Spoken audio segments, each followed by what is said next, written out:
Sud Radio Berkov dans tous ses états. D'ailleurs, l'immortel Elvis Presley, effectivement. Alors vous dites, mais pourquoi? Qu'est-ce que ça a à faire avec Retour à l'expéditeur ici? Eh bien simplement, écoutez, il y a un témoignage formidable, qui date de 2021. Et quelqu'un avait donné une interview aux médias Thinkerview, je rappelle, en 2021. Et ce quelqu'un s'appelle Bernard Squarcini. Bernard Squarcini était à l'époque à la tête de la Direction centrale de renseignement intérieur, la DCRI. Il a été jusqu'en 2012, donc c'est 10 ans après. Et il parle de quoi? Il parle effectivement, écoutez, de quelque chose qui s'est passé il y a exactement 8 ans, le 13 novembre 2015. Écoutez ce qu'il nous dit, parce que ça dit bien de façon extrêmement précise, l'aveuglement des uns, la négligence des autres et le fait de, voilà, on ne s'occupe pas de l'essentiel, on s'occupe, hélas, de l'accessoire. Et puis quand le réel enfonce la porte, eh ben il est trop tard. Écoutez, Bernard Squarcini, 2021. Vous savez, en Syrie, on était leader. Quand Ali Mamlouk me fait appeler en disant « J'ai la liste des djihadistes français qui sont sur le territoire syrien, viens la chercher ». Je dis « Non, mais moi, je suis plus aux manettes, voilà, et tout ». Donc j'appelle Patrick Calvar, qui est mon successeur, qui me rappellera, il me dit « Oui, c'est intéressant et tout, parce qu'on peut gagner ». Cazeneuve dit « Ok », ministre de l'Intérieur, et Valls dit « Non, on ne parle pas à des bandits comme les Syriens ». C'est une erreur. Un service de renseignement, c'est un service de secours. Ça veut dire que quand tout est bloqué, la diplomatie et tout, on passe. On passe et à gros débit. Parce que c'est à la confiance. Et là, je crois qu'il faut arrêter les conneries. Il faut savoir si on veut travailler pour la sécurité de la France ou si on veut nous plomber. Quand je dis en 2011, quand on arrête Farouz Ben Abbès, auteur de l'attentat présumé, donc de l'attentat du Caire, où la petite Cécile Vanier perd la vie, et on arrête Doud Dioksas, sa copine. On nous autorise, et les Syriens nous aident à arrêter l'intéressé qui nous arrive comme la cigogne par la bande de Gaza et autres.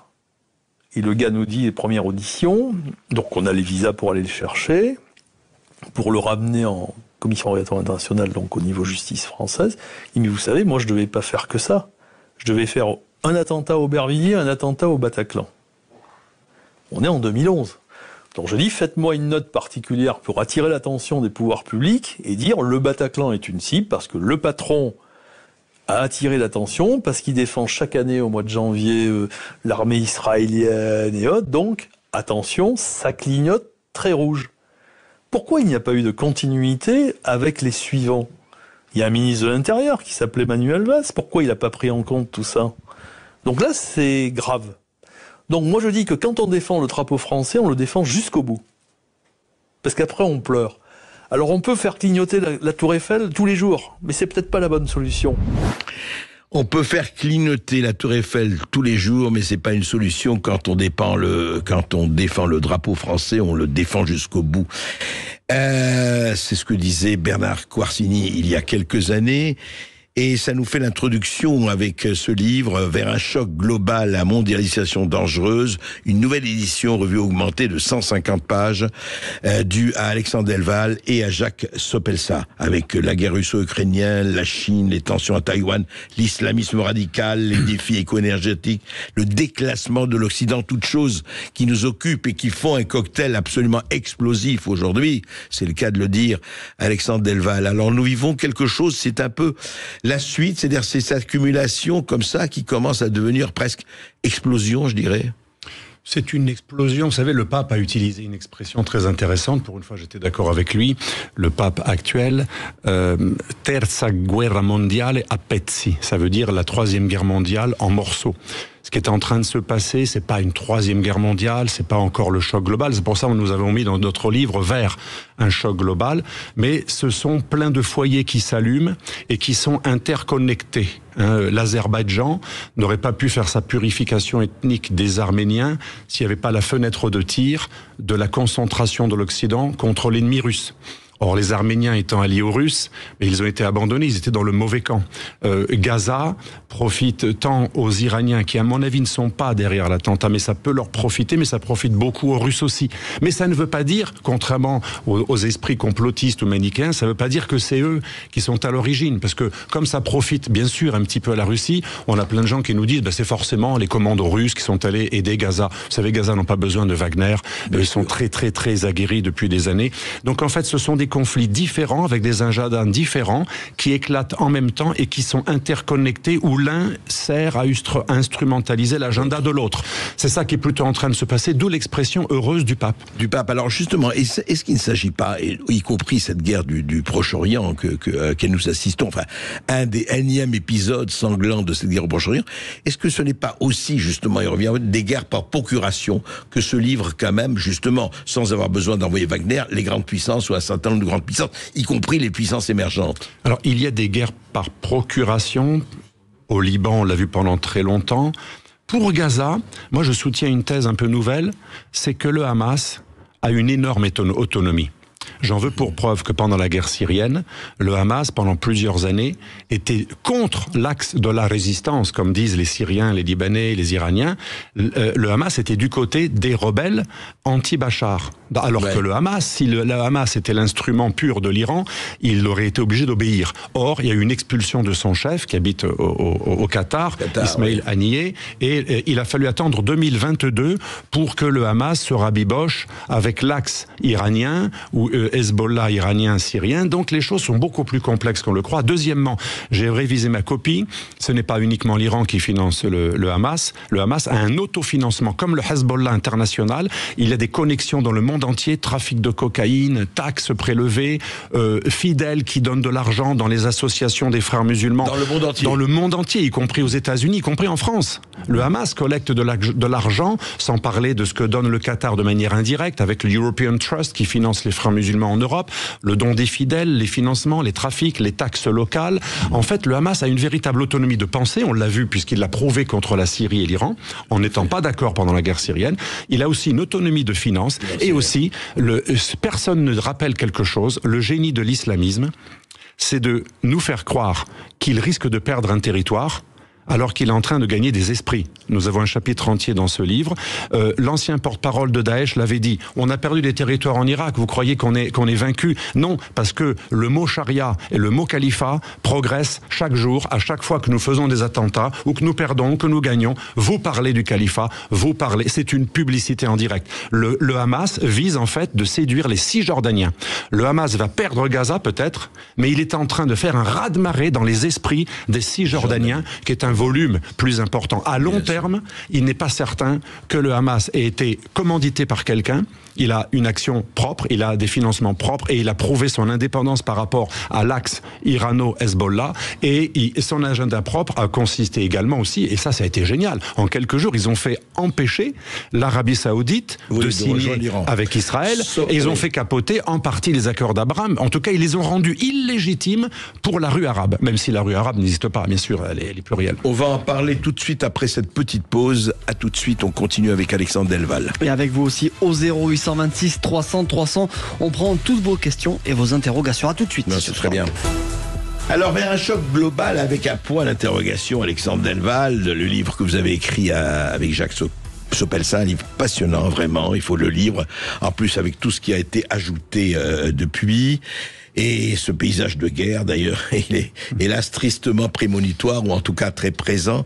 Juste un mot, par rapport, il y a eu le sommet arabe, où on a vu qu'il y avait, en tout cas, un renforcement, c'était voulu un renforcement des sanctions contre Israël, évidemment.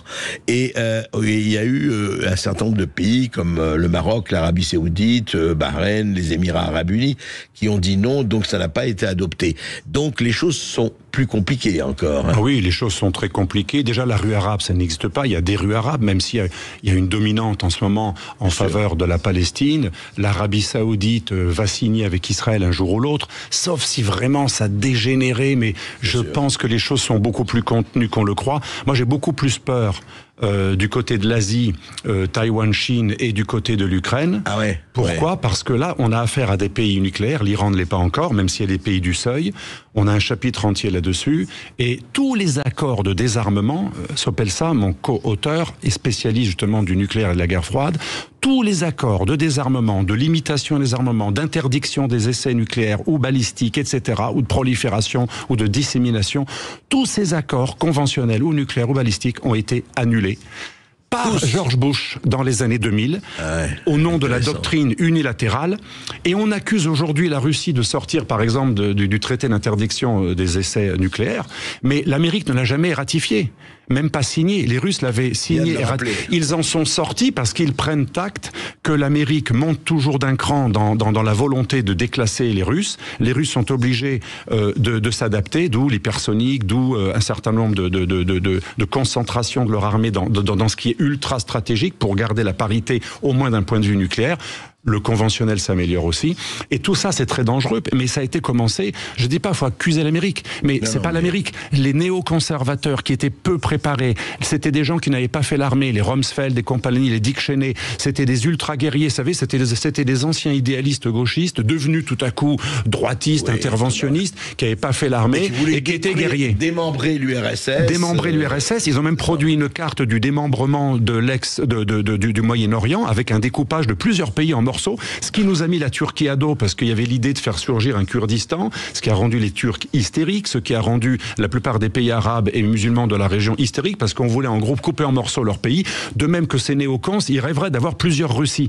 Il est certain que quand vous voyez les cartes proposées par les néocons dans les années 2000, ça a totalement déstabilisé le monde, notamment avec la guerre en Irak, mais pas que.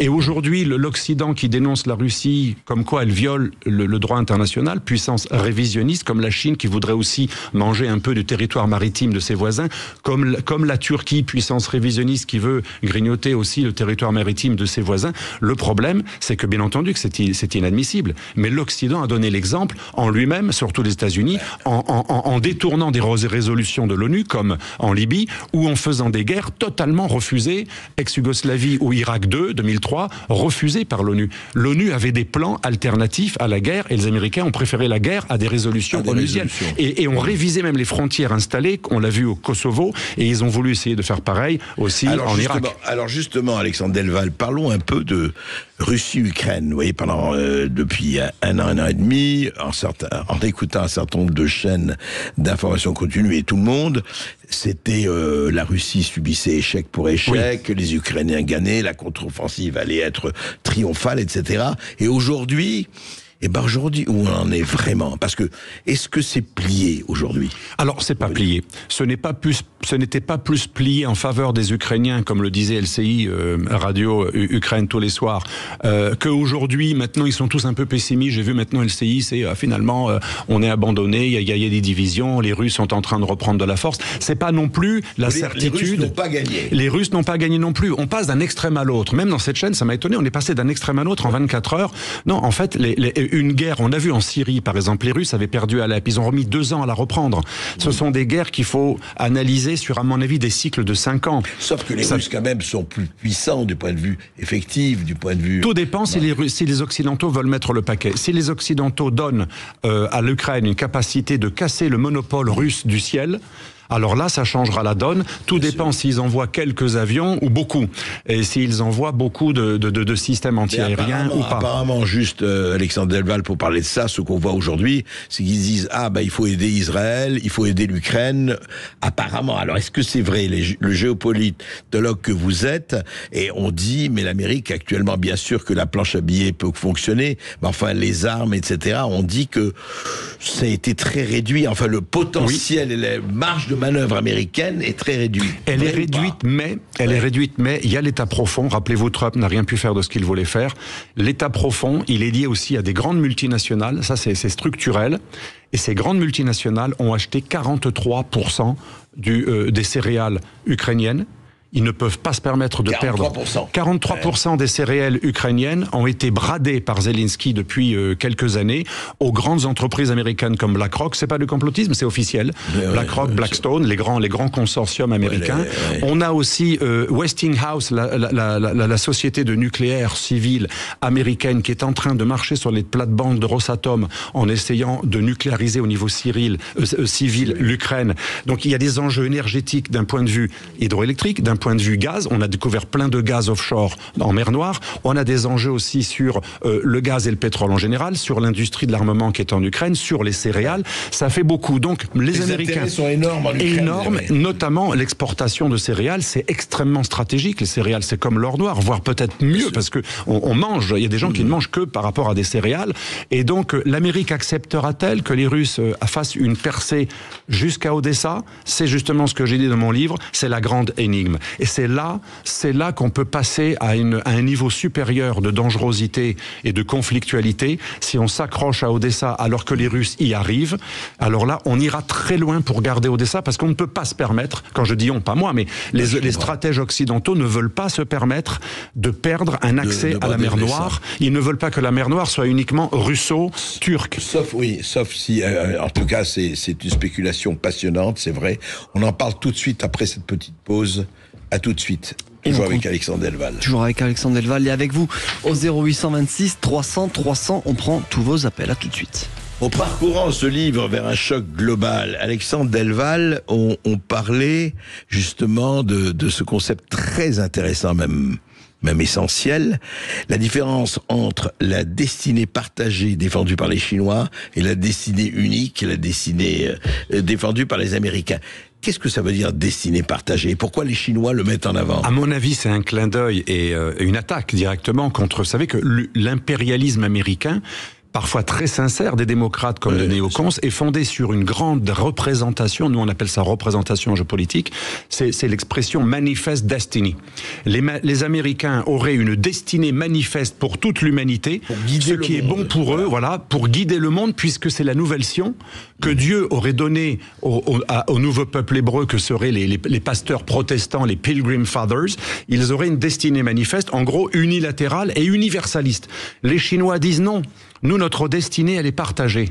C'est-à-dire, on n'est pas du tout dans un universalisme qui devrait s'imposer à tous. Nous, on est confucéens marxistes. Mais si vous êtes musulman, pas de problème tant que vous venez pas sur nos plates-bandes. Si vous êtes universaliste, LGBTiste, pas de problème si vous nous polluez pas avec ça. Si vous êtes hindouiste, pas de problème si vous restez dans votre sphère privée. Et ça, c'est très asiatique. Les hindouistes, les bouddhistes, les confucéens, les shintoïstes, les japonais, les chinois, l'Asie, elle est anti-universaliste puisqu'elle est pour le pluralisme et c'est lié en fait au polythéisme. Tandis que nous partageons en commun avec l'islamisme cette idée d'unipolarité. Le monothéisme. Ou de monothéisme ou de moniste, comme dirait Léo Strauss ou d'autres philosophes, le monisme, et même Karl Popper a parlé de monisme comme source du totalitarisme. Quand vous êtes moniste, que vous pensez que votre vérité est bonne pour tout le monde, vous êtes forcément en conflit avec les autres. Alors, certes, pour de belles idées, c'est vrai que nous, quand on bombarde l'Irak contre Daesh dans les années de 2015-2017, on bombarde des civils pour leur bien. Hein, nous, on a inventé les bombardements humanitaires. C'était une expression de Kouchner pendant la guerre du Kosovo. Mais ceux qui reçoivent des bombes, ça fait pas un djihadiste de moins, comme disait le général Petraeus, ça fait 4 djihadistes de plus. Et c'est le génie du Hamas, comme d'Al-Qaïda, comme de Daesh. Je provoque l'autre. Moi, je me fiche de la vie humaine. Je sais qu'il va perpétrer un carnage. Ils se fichent de la vie humaine puisque c'est la mort. Ah oui, c'est quand même eux les premiers responsables puisqu'ils mettent des boucliers humains, ils se fichent de la vie humaine, mais ils pensent que l'autre va tomber dans l'erreur. C'est ce que Abou Bakr Naji appelle la stratégie du chaos ou management de la barbarie. Je provoque l'autre pour qu'il vienne me massacrer parce que je vais perdre des territoires, mais je vais gagner des esprits. Et c'est vrai, c'est le sel des martyrs, comme c'est écrit dans la Bible des chrétiens, ou dans l'Évangile, le martyr est le sel de la terre, pardon, même si c'est pas comparable, parce que chez les chrétiens, c'est plutôt gentil, c'est soi-même qui mourront, on tue pas. Mais le point commun, c'est que si on suscite des martyrs en obligeant l'autre à faire des représailles dites disproportionnées, comme disait Zineb, eh bien, je vais gagner des cœurs. Je vais perdre un village, un territoire, momentanément, un gouvernement, mais je vais gagner, regardez le nombre de cœurs, rien qu'en Tunisie. Un pays qui persécute les frères musulmans, mais qui fait l'apologie du Hamas, parce qu'ils peuvent pas faire autrement.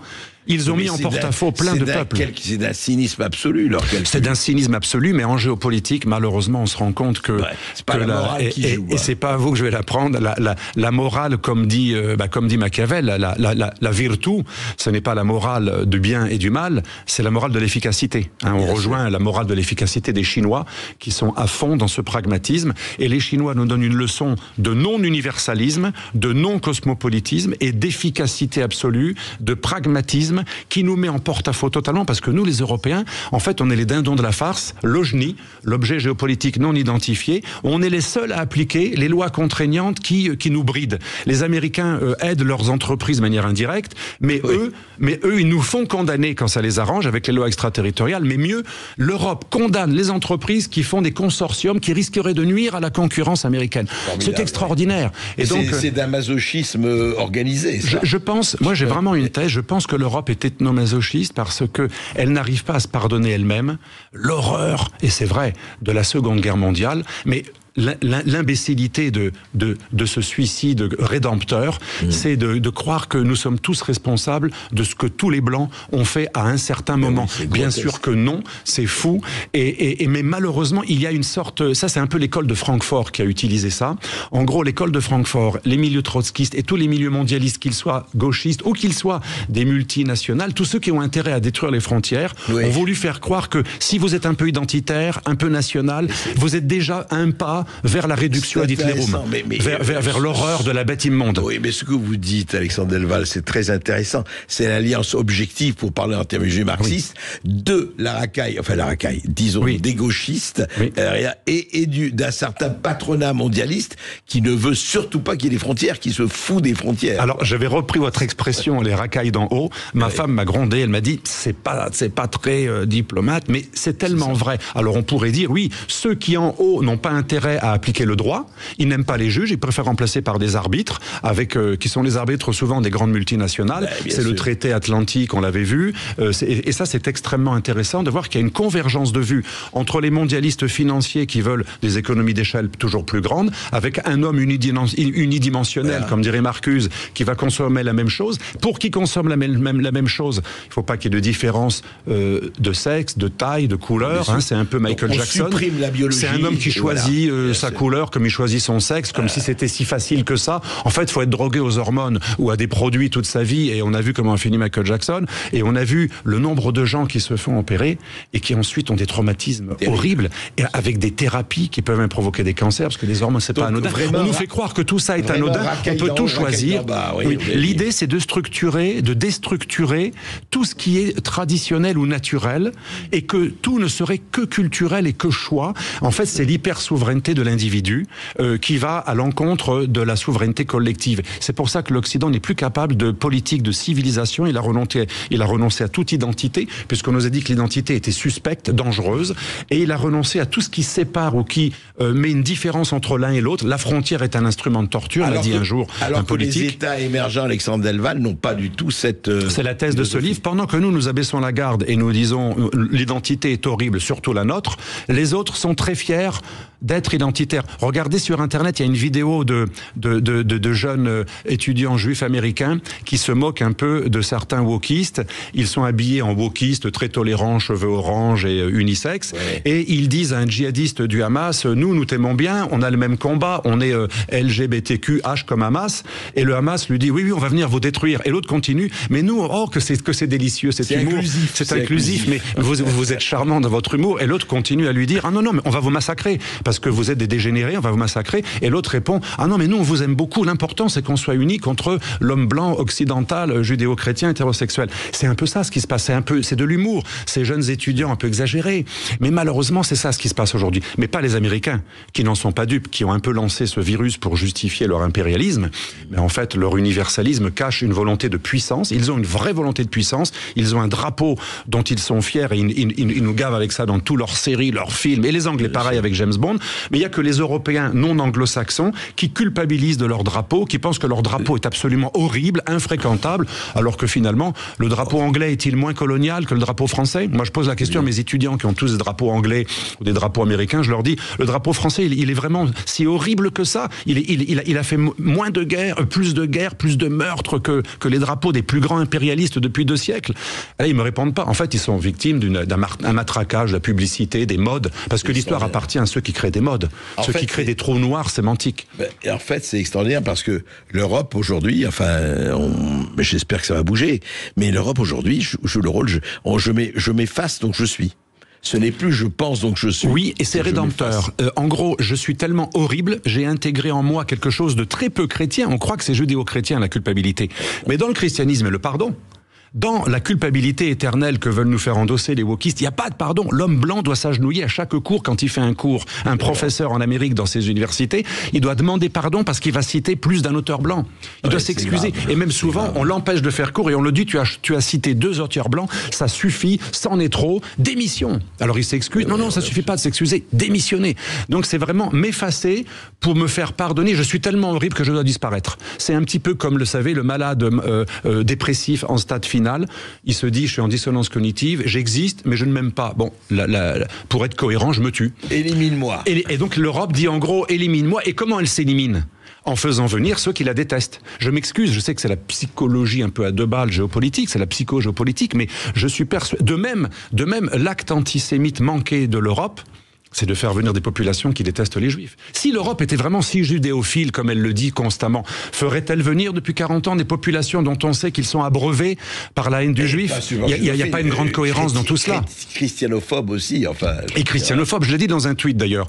On fait venir des populations, et je leur en veux pas, ces populations, c'est les valeurs qu'on leur a inculquées. On fait venir des gens qui globalement considèrent le juif et le chrétien comme des inférieurs. Dans le Coran, c'est halal dhimma, c'est-à-dire le juif et le chrétien n'est toléré que quand il baisse les yeux. Ruh Hashmel, il marche à gauche, il doit être soumis, il paye une taxe, la jizya, il doit être humilié, dans la sourate 9, c'est clair, Sariroun, ils doivent être humiliés. À cette condition, celui-là est toléré. Alors imaginez, mettez-vous à la place de quelqu'un qui est abreuvé à la charia et qui a comme patron un juif ou un chrétien. Mais c'est pas pour le justifier, mais mettez-vous, c'est une souffrance pour lui, parce qu'on lui a appris que jamais un infidèle doit être le patron. Alors encore pire si c'est un hindouiste polythéiste. Donc c'est vrai, depuis 40 ans, tout a été fait pour que le chaos s'installe dans nos sociétés, alors qu'avec une immigration choisie, parce que vous et moi on est issus de l'immigration, avec une immigration choisie, on aurait pu très bien gérer une magnifique immigration si on l'avait en plus intégrée. Parce que non seulement on a fait venir des gens qui n'ont pas nos valeurs, toutes les communautés, mais on n'a pas cherché à les intégrer, alors que moi je travaille avec des musulmans raisonnables, patriotes, on aurait pu en plus intégrer des gens en mettant le paquet sur les valeurs. On ne l'a même pas fait. On a donné à nos musulmans, on a donné aux imams en pâture notre immigration musulmane, et c'est le résultat de ces manifestations-là anti-juives, parce qu'on inculque dans nos mosquées en France, dans de nombreuses mosquées en France, j'en ai calculé à peu près 800 qu'on devrait interdire, c'est pas 3 qu'aurait dû interdire le gouvernement, c'est à peu près 800. Il y a à peu près 800 mosquées qui dépendent du Miligulush turc, ou qui dépendent des frères musulmans, ou qui dépendent d'organisations comme le Tablir, qui ont globalement une idéologie totalitaire, anti-juive, anti-chrétienne, anti-mécréante, et qui ont une valorisation de l'inégalité et de la violence du djihad dans les traités de Muslim, Bukhari, etc., ou même le traité d'Erbakan. Mais quel tableau! Et si vous donnez nos compatriotes, nos frères, nos compatriotes musulmans, à qui nous devrions un devoir d'intégration, si on était vraiment antiraciste, on transmettrait à ces gens Voltaire, comme on le transmet à nos compatriotes, je dirais de souche. Pourquoi les musulmans auraient droit à des barbus obscurantistes qu'ils ont fui, mais qui viennent les rattraper ici? Et pourquoi ils n'auraient pas droit à Voltaire eux aussi? Ça, à mon avis, c'est le racisme de l'Occident. Les musulmans en ont aussi beaucoup marre de ces dictatures. Beaucoup de musulmans en ont marre. Oui. Beaucoup de musulmans en ont marre. Ils sont pris en otage par des gens qui sont venus les rattraper, parce que mettez-vous à la place des frères musulmans et du Miligulush. Ces organisations islamistes ont théorisé l'idée que c'est une souffrance insupportable que des musulmans s'installent en masse en Europe et s'intègrent aux valeurs des mécréants. On va aller les rattraper et on va aller les désassimiler. Donc de même que le monde se désoccidentalise, nos musulmans qui étaient intégrés sont en voie de désassimilation à cause de la propagande de ces islamistes à qui on les a confiés. Et là, on peut faire on peut dire j'accuse. On peut dire j'accuse nos élites d'avoir permis ça, parce qu'on aurait très bien pu gérer un islam de France, comme les Autrichiens ont fait un islam d'Autriche. Dire, Alexandre Delval, sur nos élites et sur 40 ans de démission, c'est encore autre chose. On va peut-être se retrouver après une dernière petite pause. Après cette petite pause, on écoutera Pierre qui nous appelle. À tout de suite sur Sud Radio. 13h48 sur Sud Radio. On est toujours avec Alexandre Delval qui est notre invité du jour et on accueille Pierre au 0826 300 300. Salut Pierre. Bonjour Pierre. Pierre. Bonjour André, bonjour Monsieur Delval. Oui, bonjour. Bonjour. Vous m'entendez? Très bien. On vous écoute, Pierre. Je vous ai trouvé très en forme à la conférence au Québec avec dire à vous, Monsieur Berkoff. Merci. Bravo, un grand bravo. Merci. Monsieur Delval, j'apprécie ce que vous faites. Je voulais juste rentrer dans le débat sur un point que vous avez évoqué qui me semble pas aller au fond des choses et pas croiser avec l'économie. C'est la possibilité que les OTANiens et que les États-Unis mettent le paquet et viennent gagner cette guerre en Ukraine. Je pense que quand on dit ça, il faut croiser avec la situation économique et pas que militaire, avec un pouvoir américain très mou au bord de la faillite et un pouvoir européen qui n'en est pas un et qui, ne parlons même pas de la capacité économique de poursuivre une guerre. Je pense que cette guerre est déjà perdue et que ça va vraiment modifier la géopolitique mondiale. Et ce qui se passe en Moyen-Orient est simplement la conséquence de tous ces pouvoirs mous qui sont au grand jour et pour lesquels les peuples ont plus tout confiance. Oui. Mais vous avez la chance d'avoir une certitude. Nous, en géopolitique, on essaie, alors vous me direz, c'est peut-être de la précaution, on essaie d'avoir au moins 1 ou 2 ou 3 scénarios. Non, mais le vôtre est possible. Sur la situation économique américaine est intéressant. Oui, mais en même temps, vous savez, quand on nous parle de paupérisation, de dette, les Américains ont une dette qui est payée par le dollar, et le dollar, qu'on nous dit qu'on se dédollarise, on est à 87% dans le monde d'utilisation du dollar. Donc ils peuvent encore faire de la planche à billets et voter des rallonges. Oui, mais Alexandre, je voudrais juste, je voudrais juste compléter la question. Oui. Pierre, c'est que, au fond, vous dites, oui, mais pour peu qu'il leur envoie des armes, pourquoi il n'a pas déjà envoyé des avions? Pourquoi les Américains, ça fait quand même ça, c'est la vraie question. 2022. Pourquoi on est en novembre 2023 qu'est-ce qu'ils attendent pour envoyer ce qu'ils veulent envoyer? Il y a une raison. Ils pensaient ils ont quand même envoyé quelque chose d'incroyable, beaucoup plus que le budget de défense français. Ils pensaient que ce paquet avait suffi. Apparemment, ça suffit pas. Le Russe est plus résilient. Donc, c'est pour ça que chaque mois, on en parle dans notre livre. On a une chronique sur cette guerre en Ukraine qu'on a actualisée. Ouais. Chaque mois, chaque semaine, on envoie en Ukraine une arme qu'on avait juré qu'on n'enverrait jamais, parce qu'elle risquait de nous faire rentrer en guerre directe. Si vous voulez, c'est l'engrenage dont ont parlé certaines personnes très, très, très avisées. Cet engrenage continue et la question c'est jusqu'où ça va s'arrêter. Est-ce qu'à un moment, pour des raisons de dette tout à fait légitimes dont parle Pierre, mais pour d'autres raisons, de peur qu'on arrive à la ligne rouge, est-ce qu'à un moment on va dire on arrête la récréation? C'est la vraie question, on n'a pas la réponse. Aujourd'hui on n'a pas la réponse. La guerre directe. Mais on n'a pas la réponse parce que l'histoire est faite de pays qui étaient endettés et qui sont quand même entrés dans des guerres mondiales. Ils sont passés en économie de guerre et ils ont tenu 5-10 ans. Donc, je ne serais pas aussi optimiste ou pessimiste suivant où on se place. Je pense qu'il y a 2 scénarios. Celui-là est possible, avec bien sûr l'échéance électorale, mais celui-là aussi peut être n'oublions pas, il peut être contrecarré par des multinationales qui, ne l'oublions pas, sont le vrai pouvoir. Biden est un homme complètement réduit, et c'est pas avec mépris que je le dis, il va être encore plus réduit dans 1 an, et c'est pas grave parce que c'est pas lui le vrai pouvoir. Le vrai pouvoir, ça peut être la vice-présidente, ça peut être d'ailleurs qui est marié avec le lobbyiste quand même de Lockheed Martin, une boîte d'armement. Donc il y a un vrai pouvoir derrière. C'est pas très grave qu'il savent à peine marcher, et même s'il a plus trop de mémoire, et qu'il sera maintenu. Mais il sera maintenu comme Franco, il peut même être maintenu en respirateur. J'abuse exprès, bien entendu, je fais de l'ironie, mais je pense qu'il y a quand même faut pas sous-estimer le deep state, ce système, et l'Amérique, elle perd les cœurs dans beaucoup d'endroits dans le monde. Et il faut pas oublier qu'aujourd'hui, elle met le paquet en Eurasie. C'est le retour à Mackinder, à Spikeman, le Heartland avec le Rimland, encercler l'Eurasie. C'est la victoire de Brzezinski avec son nouveau disciple, George Friedman, qui explique dans une vidéo quand il présente son livre, c'est quand même l'homme qui conseille la CIA à Stratford, il explique qu'on revient au old game.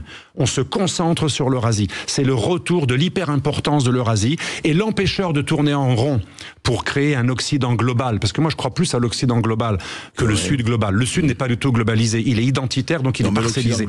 Par contre, il y a un Occident global, puisque l'Occident porte cette idée d'unilatéralisme et de mondialisme. Il est battu en brèche en ce moment. Il est battu en brèche, mais justement, comme il est battu en brèche dans beaucoup d'endroits, il se dit, là où on est déjà à moitié américain, parce qu'on bouffe, on écoute, on est en brevet d'américanisme, depuis le jeune âge, on est américanisé. Moi, je vois mes étudiants, ils sont beaucoup plus américanisés que n'importe quelle autre nation. Et d'ailleurs, ils ont plus le drapeau américain que le drapeau français dans leur chambre ou sur leur cartable. Donc, les Américains savent que le seul endroit où ils peuvent faire ce laboratoire pour monter une sorte de globalisation qui deviendrait non pas marchande, mais politique, c'est l'Europe. Pourquoi? Et Brzezinski le dit très bien dans son livre. Brzezinski dit: l'Europe, ce serait très dangereux si elle s'alliait avec la Russie, qu'elle devenait anti-hégémonique. Mais il n'y a presque aucune chance. Aucun risque. Pourquoi? Elle est tellement américanisée culturellement. Depuis les lois... On ne la voit pas passer chez Poutine. Mais rappelez-vous, depuis 1945, nos dirigeants, après 1945, ont voté des lois pour permettre à l'industrie hollywoodienne et américaine audiovisuelle d'inonder le marché européen. Croyez-vous que c'est innocent quand on est américanisé par la musique, les séries, les films? Nos stars, nos références sont toutes américaines, pratiquement. Moi, je me bats, parce que j'aime beaucoup la musique, notamment flamenco et la musique traditionnelle italienne, je me bats pour les musiques locales, identitaires, mais elles sont devenues... c'est les Gaulois. Le défenseur de Celentano et de Toto Celentano, mais aussi du flamenco. J'étais en Andalousie récemment, dans un village. Personne, dans un mariage andalou, personne savait chanter le flamenco, ni même Fedro Laguerre. Mais par contre, ils étaient tous américanisés. Et c'est pour ça que l'Amérique pense que c'est ici qu'il faut se replier, car ce globalisme, ils vont plus le faire chez des gens qui sont abreuvés d'américanisation que chez des peuples identitaires qui reprennent la charia, ou qui reprennent l'orthodoxie, ou qui reprennent l'hindouisme, comme M. Modi. Encore une fois, vous dites vous-même pour justement l'Amérique, rien n'est sûr. Et moi, je crois qu'il y a actuellement en Europe de l'Est une réaction identitaire très forte, y compris contre l'Amérique, de ce point de vue-là. Alors, y compris contre l'Amérique chez les Russes, mais... pour certains, et les Hongrois, mais les Polonais quand même, ça reste le remplaçant de l'Angleterre comme cheval de Troie américain en Europe. Mais là vous avez raison, c'est vrai que l'Europe de l'Est, moi j'y allais souvent pour mes fonctions jadis, ils sont tous hyper identitaires, hyper nationalistes, et c'est pour ça que dans ce livre, notre conclusion est assez pessimiste. Plus l'Europe s'élargira vers l'Est et l'OTAN, l'Union européenne et l'OTAN, plus ils iront vers l'Est, comme ils voulaient aller vers la Turquie, plus ils auront des frontières directes avec des pays en guerre ou hostiles, ou totalement hostiles à eux. Alors moi je pose une question. L'Europe c'est la paix qui veut s'étendre à des pays en guerre, qui nous apporteront des frontières avec ceux qui nous détestent et qui nous combattent. Là j'arrive pas à comprendre la logique de l'Europe faiseur de paix. Gros problème. On a peut-être le temps pour une question ou pas? On a Stéphane qui nous appelle de Marseille. Bonjour Stéphane, on vous écoute Stéphane. Une minute s'il vous plaît. Oui, bonjour André Berkoff, bonjour Monsieur Delval. Bonjour. Alors, je lis effectivement depuis longtemps avec le 2004-2005, la Turquie dans l'Europe. C'était un très beau livre. Merci. Pour ma question, j'ai regardé le rapport parlementaire sur les renseignements qui est sorti il n'y a pas très longtemps, et je me rends compte qu'en fait on parle des fréristes, etc. Ce que je me rends compte, c'est qu'on ne peut pas nommer dans ce genre de rapport une religion, par exemple, parce qu'on tomberait sous le coup de la loi où on désignerait clairement certaines choses. Oui. Donc je me demandais comment les choses pouvaient changer quand même les rapporteurs de ce genre de rapport n'osent pas, j'ai l'impression qu'ils n'osent pas aller trop loin dans leur conclusion. Qu'est-ce que vous en pensez? Ils n'osent pas. Très rapidement. Oui, ils n'osent pas trop parce que la République, elle est laïque, elle ne doit pas s'immiscer dans les cultes. Et c'est vrai que quand on dénonce des mouvements islamistes, on peut pas dire l'islam. Et ça, c'est assez légitime. Par contre, on pourrait quand même désigner les frères musulmans, l'islamisme radical, l'islamisme politique, les califalistes. On pourrait désigner le Miliguluş turc, qui est en train de faire une sorte d'OPA sur l'islam européen, en collaboration avec les frères musulmans. On peut nommer les organisations. Moi, j'ai nommé dans mon livre les 5 pôles de la réislamisation qui cherchent à désassimiler nos concitoyens. Votre livre met les mots MOTS sur les mots MAUX. C'est pour ça qu'il faut le lire et prenez le temps de le faire. Merci Alexandre Delval d'avoir été avec nous. On rappelle ce livre Vers un choc global, la mondialisation dangereuse. C'est publié chez L'Artilleur avec Jacques Sopelsa. Tout de suite, c'est Brigitte.